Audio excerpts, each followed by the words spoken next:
జనగామ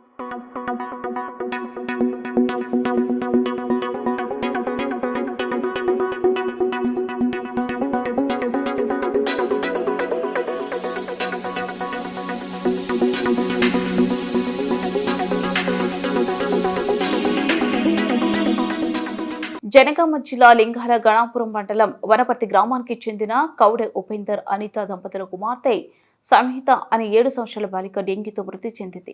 10 రోజుల క్రితం తీవ్ర జ్వరంతో బాధపడుతున్న సంహితను జనగామలోని చంపకిల్స్ ఆసుపత్రిలో చేర్చారు. అక్కడ పరిస్థితి విషమించడంతో హైదరాబాద్లోనే నీలోఫర్ హాస్పిటల్కి తరలించగా చికిత్స పొందుతూ మృతి చెందింది. ఆ విషయం తెలుసుకుని జిల్లా మండల వైద్యాధికారులు మృతిరాలి కుటుంబంతో వివరాలు తెలుసుకోగా సంహిత తల్లి మాట్లాడుతూ జనగామ చంపకల్స్ హాస్పిటల్లో సరైన వైద్యం అందించక డాక్టర్ల నిర్లక్ష్యం వలన నా కూతురు మృతి చెందిందని ఆవేదన వ్యక్తం చేసిన కుటుంబ సభ్యులు. మొత్తం మీ పాత టైఫాయిడ్ అండ్ బ్లడ్ ఇన్ఫెక్షన్ దాని ప్రకారమే ట్రీట్మెంట్ చేసిండ్రు. మేము అడితేనే ఆ డెంగ్యూ రిపోర్ట్ రాసేది తప్ప వాళ్ళంతలో వాళ్ళు బెస్ట్ ట్రీట్మెంట్ అందలేదు. నిర్లక్ష్యం నిజంగా చెప్తున్నాను, హార్ట్ఫుల్ గా చెప్తాను. వాళ్ళు చాలా నిర్లక్ష్యం చేస్తుంది. కంప్లైంట్ రాసేయమన్నా రాసిస్తాం. 4 days లో 3 days తక్కువ అయింది అన్నాడు. అదే టైఫాయిడ్ కి చెప్పారు కదా, అదర్వైజ్ వాళ్ళు కనీసం డీప్ అస్సలు చూడలేదు. అది సీరియస్ వచ్చేసరికి అది డైరెక్ట్ వెళ్ళనని చెప్పారు. కనీసం మాకు అంబులెన్స్ ఫెసిలిటీ ఇవ్వమన్నా ఇవ్వలేదు. వెళ్తే ఎంజిఎంకి వెళ్ళమన్నారు, లేకపోతే లేదన్నారు. ఎందుకనంటే మాకు హెడ్ క్వార్టర్స్ అటే ఉంది కాబట్టి మేము అటే రాస్తుంది తప్ప నీలోఫర్కి మేము హైదరాబాద్ సజెషన్ చేయమన్నారు. అసలు మా ఓన్ వెహికల్ తీసుకొని వెళ్ళినాం, ప్రైవేట్ అంబులెన్స్ పట్టుకొని మేము నీలోఫర్కి వెళ్ళినాం. చెప్తున్నాను కదా,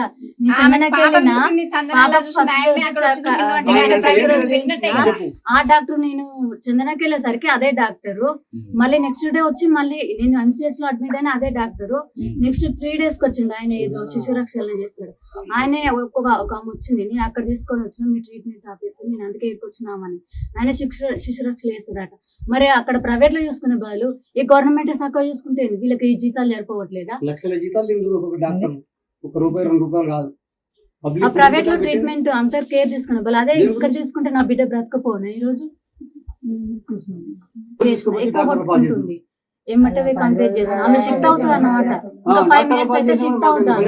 వచ్చింది, తొందర పెట్టింది, చెక్ చేసింది, నార్మలే ఉంది బీపీ. అమ్మ నువ్వు ఎందుకు టెన్షన్ పడుతున్నావు? ఆమె వెళ్ళిపోయింది. కథం నెక్స్ట్ వేళ షిఫ్ట్ వాళ్ళు వస్తారు.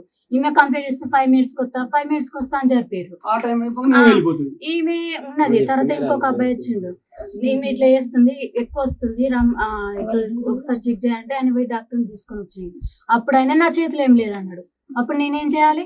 ఎందుకు ఇట్లా చేస్తారు? ఇప్పుడు ఏం చేయమంటే మేము ఇక్కడ పోవాలన్నా. 12 రోజులు ట్రీట్మెంట్ చేసి మీరు ఇదే నాకు చెప్పేదని అన్నా. అంటే మాకు ఇక్కడ ఎక్విప్మెంట్స్ లేవు, అమ్మాయికి కొన్ని ఎగ్జామిన్ చేసేది ఉంది, అబ్జర్వేషన్ ఇక్కడ అందరు ఒకేలాగా చేయడం అన్నాడు. ఆయన డైరెక్ట్ చెప్పిండు, అందరు ఒకేలాగా చేయరు కదమ్మా అన్నాడు. నేనేం చేయలేను అన్నాడు. సో అప్పుడు అది మేము అడిగేదా ఎందుకు ఆగాలి? సీరియస్ అయినా అనగానే ఏం లేదు అమ్మ మామూలుగా వెళ్ళిపోండి, ఇప్పుడు సీరియస్ గా ముందుకే నేను ఇప్పుడు చెప్తున్నా. 6 గంటలకు చెప్పారు అంటే నేను 12 గంటలకు రాస్తలేను, అందుకే 6 గంటలకు ఉమ్మని చెప్తున్నా అని అన్నాడు. అంటే వాళ్ళు సంపాదించుకున్న విషయము. నేను డైరెక్ట్ ఒకసారి సడన్ గా ఎంటర్ అయినా. సడన్ గా ఎంటర్ అయ్యేసరికి ఆల్రెడీ అమ్మాయి సీరియస్ ఉందని ఆ నర్సు తోటి చెప్తుంటే నేను చాలా పొరపాటు చేస్తుంది. కంప్లైంట్ నేను ఎక్కడ రాసేయమన్నా రాసిస్తాను. చాలా శ్రద్ధ చేస్తుంది. అబ్జర్వేషన్ అనేది లేదు. జస్ట్ మార్నింగ్ డాక్టర్ రాస్తాడు, ఆ పేపర్ చూస్తాడు, అదే ఇంకా 2 ఫీవర్ ఎక్కువ ఉంటే పీసీఎం రాస్తాడు, వెళ్ళిపోతారు అంతే. వామిటింగ్ రాస్తాడు, వామికైన్ రాస్తారు, ఆ ఇంజక్షన్ ఆ సిరప్ ఇచ్చే వాళ్ళు ఇంజక్షన్ ఇస్తారు, పోతురు. ఫీవర్ ఎక్కువ ఉందంటే పీసీఎం రాస్తారు. కానీ పీసీఎం బదులు ఒక 2 గంటలు అబ్జర్వేషన్ లో పెడితే అమ్మాయికి అర్థం కాదా? మీకు అర్థం కాదా ఎందుకు వస్తుందని? డీప్ టెస్ట్ అని అస్సలు లేదు. ఏదో నార్మల్ మీద చూస్తున్నప్పుడు